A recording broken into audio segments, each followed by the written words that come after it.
আপনারা কি জানেন মা ভাই বোনেরা, গতকাল রাত্রে সবার ভোট কেটে দিয়েছিল, কারো ছিল না।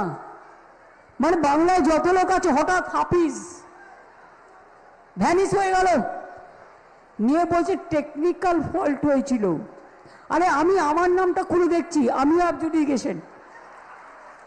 বুঝতে পারছেন অবস্থা? এরা করতে পারে না এমন কোনো কাজ নাই। তাই এখন থেকে তৈরি থাকুন। কি লড়াই চলবে তো?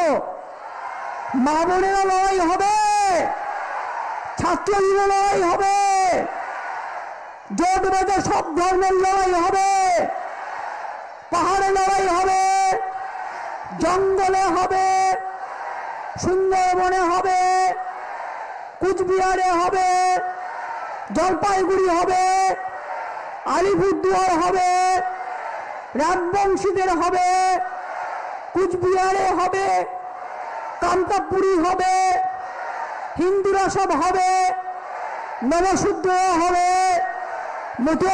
মতুয়া বাড়ি হবে।